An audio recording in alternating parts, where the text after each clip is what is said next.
আসসালামু আলাইকুম ওয়া রাহমাতুল্লাহ। আজ আমরা কথা বলবো এমন একটি বিষয় যার নাম শুনলে মানুষ হৃদয়ে কাঁপন ধরে, চোখে অজানা এক ভয় বেশি ওঠে। সেই চিরসত্য, সেই অনিবার্য বাস্তবতা, সেটি হলো মৃত্যু। আল্লাহ তাআলা কোরআনে বলেন, প্রত্যেক প্রাণীকে মৃত্যুর স্বাদ আস্বাদন করতে হবে। সূরা আলী ইমরান 185 নম্বর আয়াত। মৃত্যু মানে শেষ নয়, এটি হলো এই দুনিয়ার জীবন থেকে চিরস্থায়ী জীবনের পথে পা বাড়ানোর একমাত্র রাস্তা। মৃত্যু কারো জন্য আগে বা পরে আসে না, যার সময় নির্ধারিত ঠিক সেই সময়ে চলে যেতে হবে। তুমি রাজা হও কিংবা রিকশাওয়ালা হও, কেউ এই সত্য থেকে মুক্ত নয়। একটু ভাবুন, যে বন্ধুর সঙ্গে আপনি গতকাল হাসলেন, আজ হয়তো সেই কবরে শুয়ে আছে।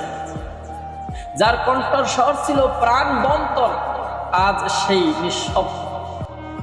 এই মৃত্যু আমাদের ঘরের কাছেই, আমাদের চারপাশেই, কিন্তু আমরা আজ উদাসীন। প্রশ্ন হলো, আমরা কি প্রস্তুত? আমাদের এই জীবনটা যেন একটি পরীক্ষার হল। সময় শেষ হয়ে গেলে কলম বন্ধ হয়ে যাবে, উত্তরপত্র জমা দিতে হবে। তখন আর কোনো সুযোগ থাকবে না ফিরে আসার। এখনো সময় আছে নিজেকে বদলে ফেলার, গুনাহ থেকে ফিরে আসার, আল্লাহর দিকে ফিরে যাওয়ার। চলুন আমরা প্রতিদিন একটি অংশ দিই আল্লাহর জন্য, নামাজ পড়ি, কোরআন পড়ি, মানুষকে ভালোবাসি এবং মৃত্যুর জন্য প্রস্তুতি নিই। শেষ কথা, মৃত্যু কাউকে বলে আসে না, সেই হঠাৎ এসে বলে চলো, এবার না ফিরার দেশে চলে যায়। তখন যেন আমাদের উত্তর দিকে প্রস্তুত থাকা যায়। হে আমার প্রভু, আমি প্রস্তুত, আমাকে ক্ষমা করুন।